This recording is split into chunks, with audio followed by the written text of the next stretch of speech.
합니다. 주일날 만나서 반갑습니다. 인사하겠습니다. 감사합니다. 저하고도 인사하겠습니다. 샬롬 사랑합니다. 한 주 동안 또 평안하셨지요? 일주일 만에 또 이렇게 얼굴을 뵙는데 하나님께서 오늘도 우리에게 귀한 시간 허락하여 주셔서 복된 날입니다. 이 날은 하나님께서 우리에게 은혜를 주시기 위하여 작정하신 날이니까 우리가 마음을 열고 온종일 주님 앞에 나아갈 때에 은혜를 받을 수 있는 저와 여러분 되시기를 주님의 이름으로 축원함을 드립니다. 오늘 우리가 또 하나님의 말씀을 대합니다. 우리가 매주 구약 성경에 있는 사무엘상의 말씀을 함께 살펴보는데 제가 이렇게 성경을 이렇게 좀 살펴보니까 창세기 1장부터 우리가 말씀을 시작했어요. 그죠? 그런데 앞부분에 참 많이 보았다라고 할 정도로 우리가 열심을 다해서 하나님 앞에 나아간 것 같습니다. 이렇게 해서 이제 우리가 사무엘상의 말씀까지 함께 말씀을 살펴보았는데 지난주 말씀을 기억하실는지 모르겠습니다. 사무엘상 4장의 말씀과 5장의 말씀을 우리가 함께 좀 이어서 살펴볼 수 있었는데요. 이스라엘 민족들과 블레셋 민족들 간에 큰 싸움이 있었던 것을 우리가 볼 수 있었습니다. 이스라엘 민족들은 어디에서 진을 쳤었냐 하면 에벤에셀이라는 곳에서 진을 쳤습니다. 우리가 오늘 성경 이 주보의 또 이 설교의 말씀이 에벤에셀의 참된 의미다라는 제목을 가지고 설교를 하는데 이미 이제 이 이스라엘 백성들이 에벤에셀이라는 곳에서 진을 쳤었고 그리고 블레셋 민족들은 아벡이라는 곳에서 진을 쳤었습니다. 실제로 이스라엘 사람들이 보고 있는 그 역사책을 살펴보면 이 전쟁의 이름, 그러니까 사무엘상 4장에 있었던 그 전쟁을 무슨 전쟁이라고 얘기를 하느냐 하면 아벡 전쟁이라고 이야기를 합니다. 그러면 왜 아벡 전쟁이라고 이야기를 할까? 여러분, 이스라엘 백성들은 그때 어디에 진을 치고 있었습니까? 에벤에셀에 진을 치고 있었습니다. 그렇죠? 그러면 역사책에 기록을 할 때 뭐 패했다 할지라도 어떻게 해요? 에벤에셀의 전쟁이다라고 하면 조금 더 낫지 않을까라고 그렇게 생각을 하는데 그런데 이 이스라엘 백성들의 실제 역사책에 살펴보면 이 사무엘상 4장의 이 전쟁은 아벡 전쟁이다라고 그렇게 기록을 하고 있습니다. 그 이유가 있어요. 그 이유가 무엇이냐 하면 이스라엘 백성들은 이 이스라엘 백성들의 역사책을 기록을 할 때 어떻게 기록을 하느냐. 전쟁에서 승리한 기록을 남길 때는 아군 땅의 이름을 따서 기록을 합니다. 예를 들어서 그 사무엘상 4장의 말씀에서 만약에 이 전쟁이 이스라엘이 승리했다. 그러면 무슨 전쟁이 됩니까? 무슨 전쟁이 돼요? 에벤에셀의 전쟁이 되는 것입니다. 아벡 전쟁이 아니에요. 그런데 이 이스라엘 백성들의 전쟁에 패배한 기록을 남길 때는 적군의 땅의 이름을 따서 기록을 합니다. 그래서 그 역사책을 쭉 살펴보면서 이들의 그 역사의 전쟁이 어떻게 흘러갔는지를 한눈에 살펴보기 위하여서 이 역사책을 그렇게 기록하고 있는 것이에요. 그래서 후세대의 사람들이 이 역사책을 보면서 예를 들어서 이 아벡이라는 곳은 이스라엘 땅이에요? 아니에요? 아니죠. 그런데 아벡 전쟁이다라고 시작을 하면 이미 이들은 그 말씀을 보면서 어떻게 해요? 이 전쟁은 패배한 전쟁이구나라고 그렇게 인식을 하고 역사책을 보게 됩니다. 그런데 이것이 에벤에셀의 전쟁이다 시작을 하면 이것은 이스라엘 백성들의 승리가 되게 되는 것이죠. 어쨌든 우리가 사무엘상 그 4장의 말씀에서는 아벡 전쟁입니다. 이 아벡 전쟁에서 어떤 일이 일어났었냐 하면 1차 전쟁에서 약 4,000명 가량의 군사를 잃어버리게 되는 그러한 손실을 하게 되고요. 그리고 2차 전쟁에서는 더 큰 손실이 일어나게 됩니다.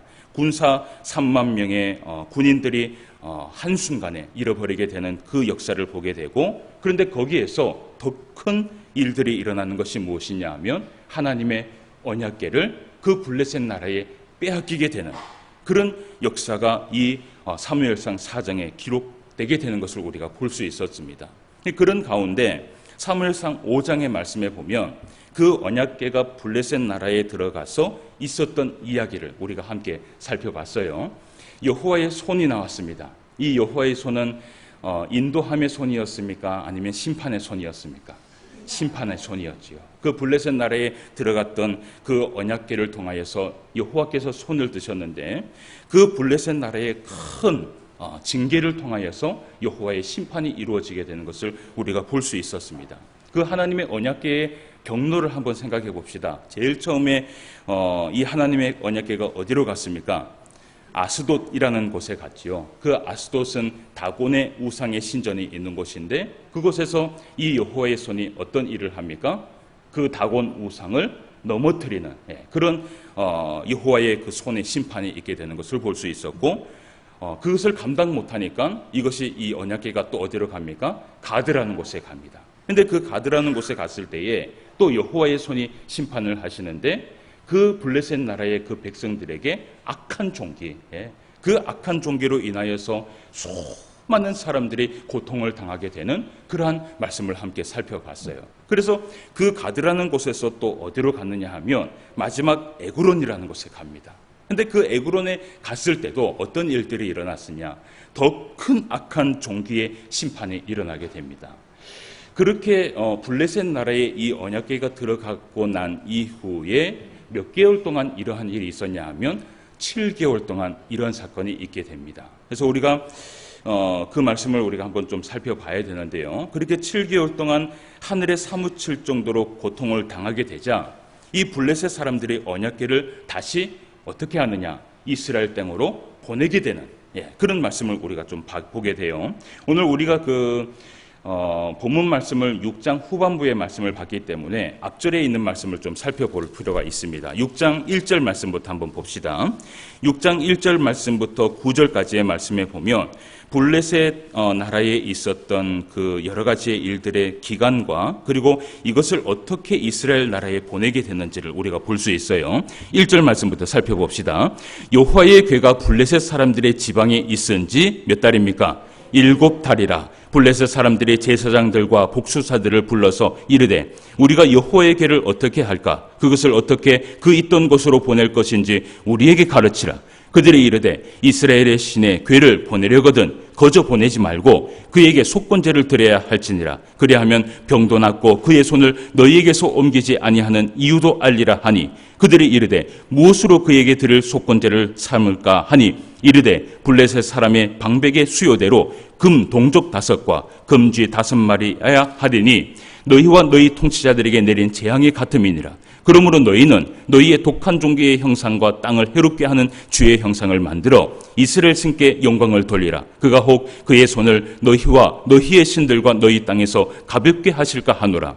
애굽인과 바로가 그들의 마음을 완악하게 한 것 같이 어찌하여 너희가 너희의 마음을 완악하게 하겠느냐. 그가 그들 중에서 재앙을 내린 후에 그들의 백성을 가게 함으로 백성이 떠나지 아니하였느냐. 그러므로 새 수레를 하나 만들고 멍에를 메어 보지 아니하는 전나는 소 2마리를 끌어다가 소의 수레를 메우고 그 송아지들은 떼어 집으로 돌려보내고 여호와의 궤를 가져다가 수레에 싣고 속건제로 드릴 금으로 만들 물건들은 상자에 담아 궤 곁에 두고 그것을 보내어 가게 하고 보고 있다가 만일 궤가 그 본 지역길에서 길로 올라가서 벳세메드로 가면 이 큰 재앙은 그가 우리에게 내린 것이요 그렇지 아니하면 우리를 친 것이 그의 손이 아니요 어떻게 해요? 우연히 당한 것인 줄을 알리라 하니라. 아멘. 9절까지 말씀을 봐요.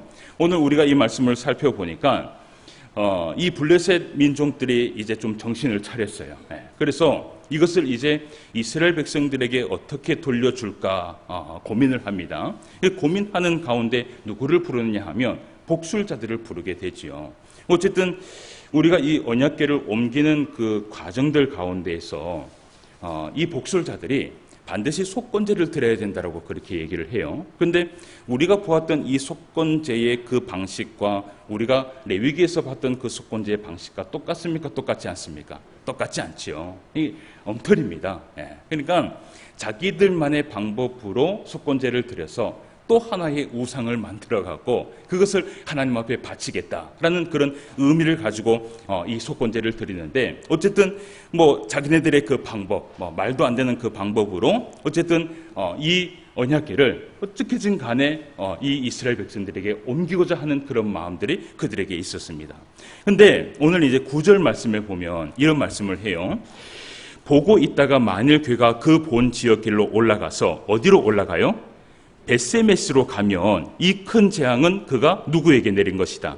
우리에게 내린 것이다. 우리가 이렇게 알겠다라는 것이에요.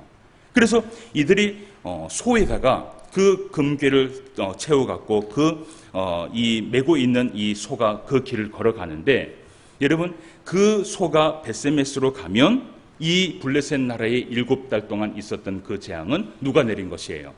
여호와께서 내린 것이다. 이렇게 그들이 인식을 한 것이에요. 그러면 여러분, 이 소가 과연 이 언약궤를 메고 벳세메스로 어떻게 올라갔을까요?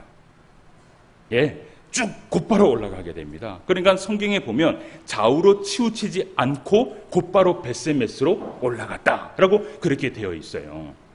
그러니까 이 모든 재앙은 누구에게로부터 온 것이에요?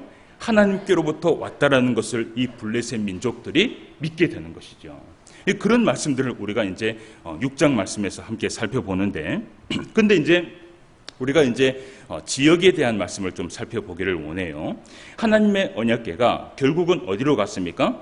벳세메스라는 곳에 갔습니다. 이 벳세메스라는 곳은 어디냐 하면 블레셋 땅을 시작으로 블레셋 땅을 끝으로 이스라엘 백성들의 첫 영토가 바로 이 벳세메스입니다. 그런데 이 벳세메스의 언약궤가 도착을 했을 때도 그곳에서 또 엄청난 일들이 일어나게 돼요. 여러분, 오늘 우리가 그 말씀을 함께 살펴봤는데 19절 말씀에 보니까 이런 말씀을 해요. 벳세메스 사람들이 여호와의 궤를 들여라 본 까닭에 그들을 치사 몇 명이 죽었습니까? 여기에 갈로에 보면 5만 70명을 죽이신지라 라고 되어 있어요. 이 갈로는 뭐냐 하면 또 다른 사본에는 이렇게 기록이 되어 있다라는 것을 나타내기 위하여서 이렇게 말씀을 하는데, 그런데 실제적으로 많은 학자들이 5만 70명을 이야기하는 것이 아니라 사실은 70명을 이야기하고 있습니다. 우리도 아마 그렇게 보는 것이 올바른 성경이지 않을까라는 그런 생각을 해요. 왜냐하면 그 언약궤를 한 곳에 볼 수 있는 그 인원이 5만 70명까지 가능하지는 않아요. 그렇지 않습니까? 여러분, 5만 명이면요 어떻게 해요? 그 삐지고 들어가서 그 언약궤를 볼 수 있는 인원이 아니에요. 그래서 기본적으로 생각을 했어도 이것은 사본을 기록하면서 오류가 있었던 것이다 라고 그렇게 얘기를 합니다. 그러면 우리는 70명이 그 언약궤를 보고 난 이후에 이 70명이 그 자리에서 다 죽음을 당하게 되는 그러한 말씀을 보게 돼요. 결국은요, 이 성경이 하나님의 언약궤가 그렇게 블레셋 지역에서 벳세메스로 와서 그리고 벳세메스에서 어디로 도착하게 되느냐 하면 마지막 도착한 것이 기랏 여아림. 오늘 우리가 본문 말씀을 봤어요. 기랏 여아림이라는 곳에 아비나답의 집에 머물게 됩니다. 그리고 여기까지 이제 우리가 사무엘상의 6장의 말씀의 기록을 살펴보게 돼요. 우리가 6장의 말씀은요, 이렇게 살펴보면 그렇게 끝이 나고요. 근데 더 우리가 이제 집중적으로 오늘 말씀을 보아야 될 것이 뭐냐면 7장의 말씀이에요. 6장의 말씀은 우리가 어떻게든지 이 언약궤가 오게 되는 그 경로를 우리가 함께 살펴봤는데, 근데 우리가 말씀을 살펴보면서 사무엘상 7장의 말씀을 살펴보기 전에 이 사무엘상 7장에 있었던 이 일들의 전체적인 배경이 있습니다. 그러니까 어떤 배경이 있었길래 이 7장에 말씀이 일어나게 됐는가, 그것을 우리가 말씀을 봐야 되는데, 그 중점적으로 보는 그 말씀이 몇 절이냐 하면 7장 2절입니다. 그러니까 이 7장 2절에는 이 사무엘상 6장 후반부에 있는 말씀과 7장 전체적인 말씀의 배경을 이야기하고 있어요. 그래서 이 말씀을 우리가 한번 보도록 합시다. 7장 2절 말씀 다 같이 한번 읽어볼게요. 시작. 궤가 기랏 여아림에 들어간 날부터 20년 동안 오래 있은지라 이스라엘 온 족속이 여호와를 사모하니라. 아멘. 여기에 말씀에 보면요, 두 가지의 말씀이 나와요. 첫 번째는 어떤 말씀이 나와요? 첫 번째는 기랏 여아림에 들어간 날부터 몇 년 동안? 20년 동안 오래 있은지라 라는 이 문장과, 그리고 두 번째는 어떤 문장이에요? 이스라엘 온 족속이 여호와를 사모하니라. 이 두 개의 문장입니다. 이 두 개의 문장을 가지고 이 배경을 어떻게 이해할 수 있느냐, 이해를 해야 됩니다. 이제부터 이해를 해야 되는데, 단지 이 2장의 말씀이 그 언약궤가 20년 동안 있었고 그것을 여호와께서 그것을 온 백성들이 여호와를 사모했다. 이것으로 끝나는 것이 아니라 여기에는 많은 신앙의 그 20년의 배경이 있게 돼요. 여러분, 여기에서 20년이라는 이 긴 시간 동안 어떤 일들이 일어났느냐? 사실 여호와의 언약궤는 여러분 원래 어디로 가야지 정상이냐 하면 사실은 실로라는 곳에 가야 돼요. 이 실로라는 곳과 기럇여아림이라는 곳이 어느 정도 차이가 날까요? 멀리 차이가 날까요? 가까이 차이가 날까요? 뭐 이렇게 얘기하면 모르시죠, 그죠? 이 기럇여아림이라는 곳과 실로라는 곳은 그렇게 큰 차이가 나지 않습니다. 그러니까 기럇여아림까지 갔으면 이미 이 이스라엘 백성들이 이스라엘의 수도였던 원래 언약궤가 있었던 그 실로에 어떻게 해요? 갖다 놓는 것이 정상이지요. 그런데 그 실로에 갖다 놓지 않고 기럇여아림에 그리고 아비나답의 집에 한 사람을 거룩하게 만들어서 20년 동안 왜 거기에 놔뒀을까? 그 말씀을 우리가 좀 살펴봐야 돼요. 이 실로라는 곳에 가야 됨에도 불구하고 그럼에도 불구하고 실로로 가지 못했던 이유가 뭐냐 하면 이스라엘의 아벡 전쟁 이후 이 이스라엘에 어떤 일들이 있었느냐? 20년 동안 블레셋 나라의 지배 아래에 있었어요. 이스라엘 백성들이요. 여러분, 이스라엘 백성들이 블레셋 나라의 지배 아래 있었던 그 사건은 오늘 내일의 사건이 아니에요. 예를 들어서 여러분 사사기 말씀에 가면 사사기 13장 말씀에 가면 삼손이라는 사사가 등장합니다. 그런데 그 1절 말씀에 이 이스라엘 백성들이 블레셋 나라에 몇 년 동안 지배를 당하느냐 기억하시지 못하시죠? 40년 동안 지배를 당했다라고 그렇게 되어져 있어요.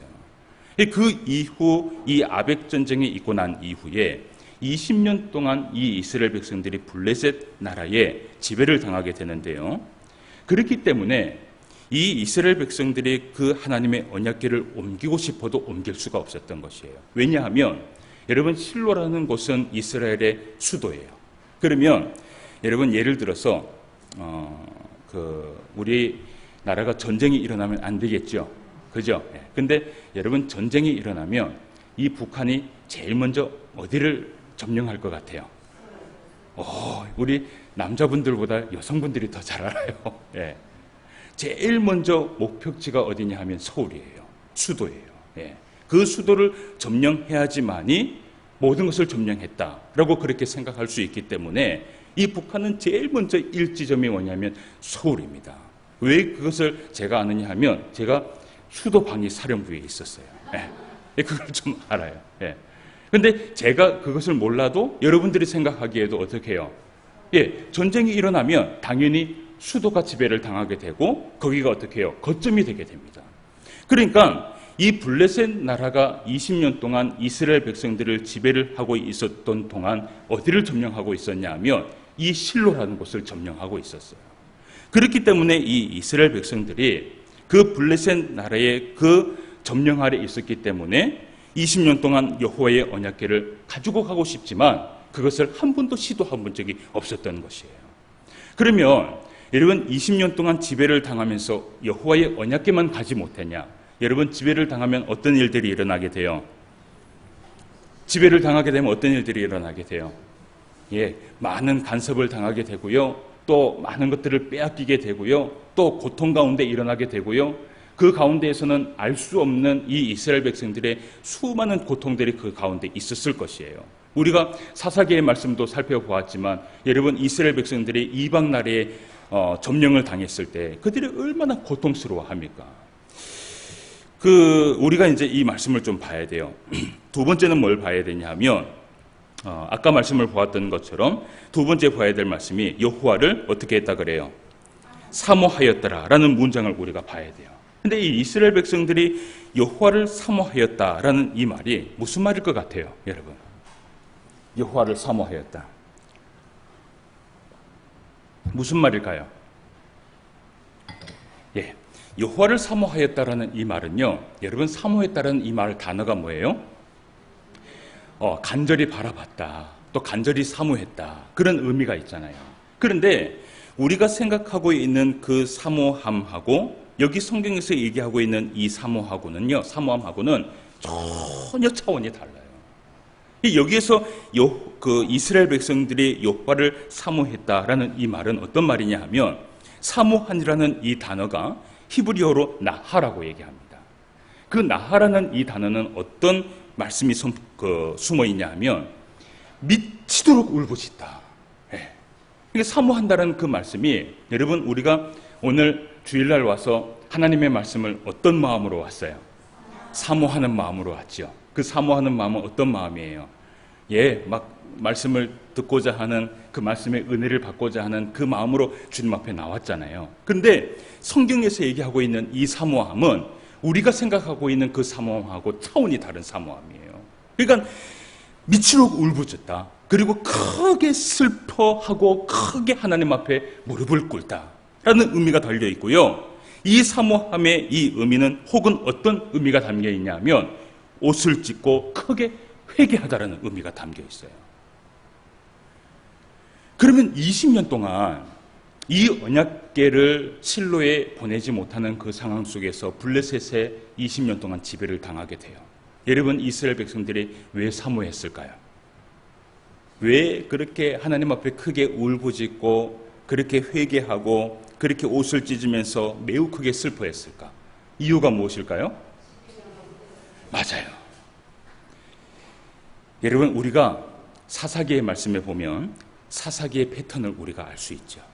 우리가 그 말씀을 보았을 때 나선형의 회오리 하강 구조라는 말씀을 들어보았죠.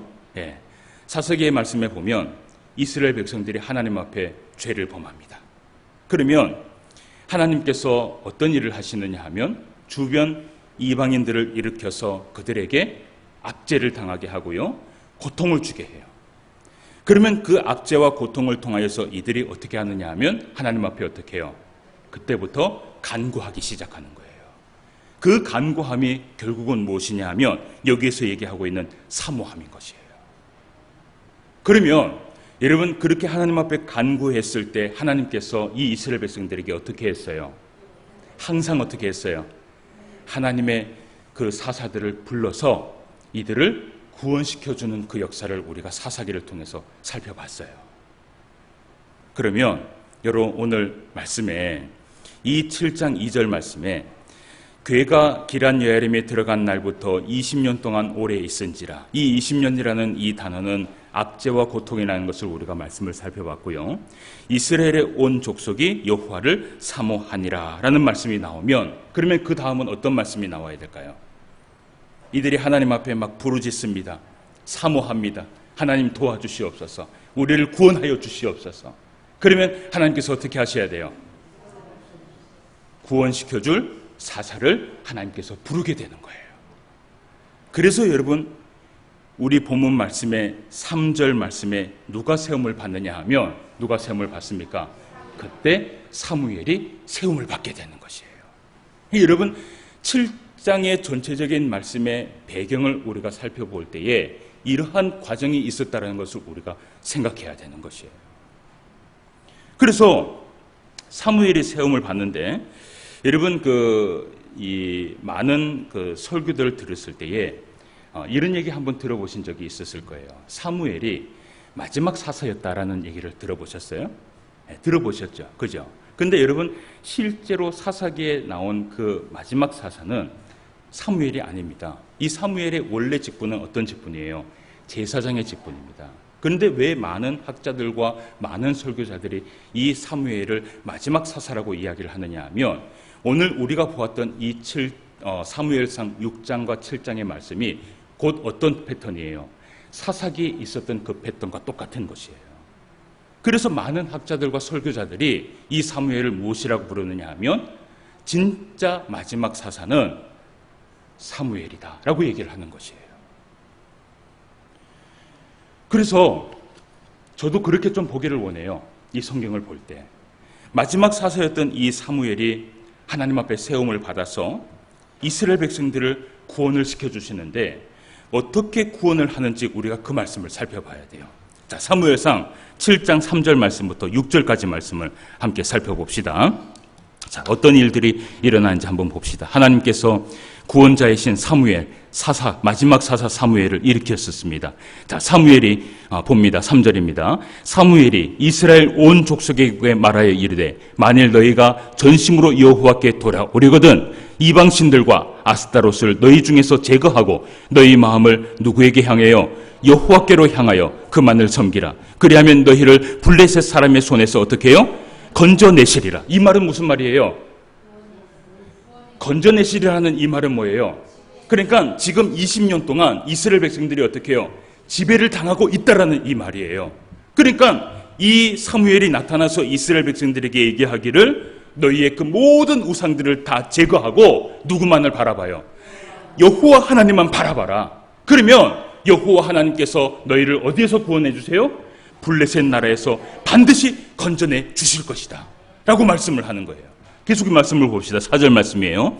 이에 이스라엘 자손이 바알들과 아스타롯을 어떻게 했어요? 제거하고 여호만 섬기니라. 사무엘이 이르되 온 이스라엘은 미스바로 모이라. 내가 너희를 위하여 여호와께 기도하리라 하며 그들이 미스바에 모여 무리를 길어 여호와 앞에 붓고 그날 무엇을 했습니까? 종일 금식하고 거기에서 이르되 우리가 여호와께 범죄하였나이다 하니라. 사무엘이 미스바에서 이스라엘 자손을 어떻게 해요? 다스리니라. 이때부터 이 사무엘이 하나님 앞에 부름을 받아서 이스라엘 백성들을 다스리기 시작하는데 그 이스라엘 백성들을 구원시키기 위하여서 오늘 말씀을 선포하는 거예요. 뭐라고 얘기를 하느냐? 너희들이 여호와 앞에 진심으로 돌아오려거든 모든 우상을 버리고 여호와 그분만 섬겨라. 그때 이 이스라엘 백성들이요 20년 동안 뭐가 있었어요? 20년 동안 뭐가 있었어요? 압제와 지배와 고통이 있었잖아요. 여러분 이 압제와 고통과 그 아픔 속에서 건져내 주신다면 하면 여러분 뭐 할 것 같아요? 무슨 일이든지 하죠. 무슨 일이든지 하죠. 그러니까 이 이스라엘 백성들이 또다시 정신을 차린 거예요. 그래서 그 사무엘의 그 말을 듣고 이 백성들이 모든 우상을 하나님 앞에 버립니다. 그리고 나서 무슨 일이 일어났냐면 회개 운동이 일어나기 시작하는데 모든 백성들이 미스바에 모여서 종일토록 하나님 앞에 금식하며 회개하며 기도하는 그 사건이 일어나게 되는 거예요. 여러분 그리고 난 이후에 이 말씀 이후에 말씀을 우리가 살펴봐야 돼요. 어떤 말씀이 일어나는지 봅시다. 사무엘상 7장 7절 말씀부터 12절까지 말씀을 봅시다. 말씀을 보겠습니다. 이스라엘 자손이 미스바에 모였다 함을 블레셋 사람들이 듣고 그들의 방백들이 이스라엘을 치러 올라온지라. 이스라엘 자손들이 듣고 블레셋 사람들을 두려워하여 이스라엘 자손이 사무엘에게 이르되 당신은 우리를 위하여 우리 하나님 여호와께 쉬지 말고 부르짖어 우리를 블레셋 사람들의 손에서 구원하시게 하소서 하니 사무엘이 젖먹는 어린 양 하나를 가져다가 온전한 번제를 여호와께 드리고 이스라엘을 위하여 여호와께 부르짖음에 여호와께서 응답하셨더라. 10절부터 같이 한번 읽어봅시다. 사무엘이 시작. 사무엘이 번제를 드릴 때에 블레셋 사람이 이스라엘과 싸우려고 가까이 오매 그날에 여호와께서 블레셋 사람에게 큰 우레를 바여 그들을 어지럽게 하시니 그들이 이스라엘 앞에 패한지라. 이스라엘 사람들이 미스바에서 나가서 블레셋 사람들을 추격하여 뱃갈 아래에 이르기까지 쳤더라. 사무엘이 돌을 취하여 미스바와 센 사이에 세워 이르되 여호와께서 여기까지 우리를 도우셨다 하고 그 이름을 에벤 에셀이라 하니라. 아멘. 아멘. 여러분 우리가 잘 알고 있는 말씀이 나오죠. 예. 졸다가도 잘 알고 있는 말씀이 나오면 어떻게 해요? 정신이 번쩍 들죠. 예. 오늘 이 에벤 에셀이라는 이 단어가 나와요. 오늘 사무엘이요 이 이스라엘 백성들을 구원시키기 위하여서 하나님 앞에 무엇을 하느냐 하면 온전한 번제를 드립니다. 예. 여러분 온전한 번제가 뭐예요? 온전한 번제는 뭐냐면요 참 회개가 있는 번제를 얘기하는 것이에요. 오늘 이 이스라엘 백성들이 진실로 하나님 앞에 회개했어요. 진실로 금식하면서 하나님 앞에 기도하며 나아가는 그 이스라엘 백성들의 그 모든 것을 담아서 이 사무엘이 온전한 번제를 하나님께 드렸을 때에 그리고 기도하였을 때 하나님께서 오늘 이 회개의 번제와 기도를 받으시고 응답을 하시는 거예요. 그 응답을 하셨을 때 여러분 이 전쟁에서 결국은 누가 이기게 돼요? 누가 이기게 돼요? 이스라엘 백성들이 이기게 돼요. 여러분, 이때부터는 아벡 전쟁이 아니라 무슨 전쟁이 됩니까? 에벤에셀의 전쟁이 되는 거예요. 네. 그러니까 사무엘상 4장에서는 아벡 전쟁이었지만 사무엘상 7장에서는 무슨 전쟁이 됐냐 하면 에벤에셀의 전쟁이 된 것이에요. 여러분, 에벤에셀의 뜻이 무엇이에요? 잘 알고 있죠? 하나님께서 여기까지 도와주셨다. 예. 하나님께서 여기까지 인도하여 주셨다. 좀 더 정확하게 말하면요, 도움의 돌이라는 것이에요. 예. 거기에 딱 돌을 세웠을 때에 이것을 가지고 에벤에셀이라 그랬거든요. 예. 그것을 정확하게 말하면 도움의 돌이다. 그런데 여러분, 오늘 우리가 이 말씀을 보면서 한 가지 생각해보고 기억해야 될 것이 있어요. 여러분, 우리는 쉽게 신앙생활 하면서 에벤에셀의 하나님을 자주 이야기해요? 자주 이야기하지 않아요? 자주 이야기해요. 그런데 이 에벤에셀의 하나님의 그 은혜가 어떤 자들에게 나타났느냐를 우리는 말씀을 봐야 돼요. 이 에벤에셀의 하나님은 모든 자의 에벤에셀이 아닙니다. 예? 우리가 쉽게 에벤에셀이라고 얘기를 하는데 이 에벤에셀의 하나님의 그 은혜는 모든 자의 에벤에셀이 아니었어요. 이 에벤에셀의 하나님이 이 이스라엘 백성들에게 은혜가 되기까지는 이 에벤에셀의 은혜가 어디로부터 왔느냐 하면 첫 번째 이스라엘 백성들의 사모함에 있었어요. 네, 사모함에 있었어요. 그들의 사모함은 어떤 사모함이냐면 주님이 아니면 안 된다는 간절한 사모함이었어요. 이제는 하나님이 아니면 나는 살 수 없습니다. 이제는 하나님이 나를 구원시켜 주시지 아니하시면 나에게는 희망과 소망이 없습니다라는 그 간절한 사모함이 있었을 때에 하나님께서 그들에게 무엇으로 나타나느냐 하면 바로 에벤에셀의 하나님으로 나타났다는 것이에요. 두 번째는 무엇이 있었느냐? 회개함이 있었습니다. 이 회개함은 어떤 회개함이었어요? 여러분, 이 회개함은 이스라엘 백성들의 회개함은 어떤 회개함이었어요? 이 이스라엘 백성들의 회개함은요, 내가 세상의 모든 우상과 세상의 모든 것을 단절시키고 끊어버리겠다라는 강한 회개함이었어요. 사랑하는 성도 여러분, 에벤에셀의 하나님이 여러분들의 삶 가운데 함께 있으시기를 주님의 이름으로 축원함을 드립니다.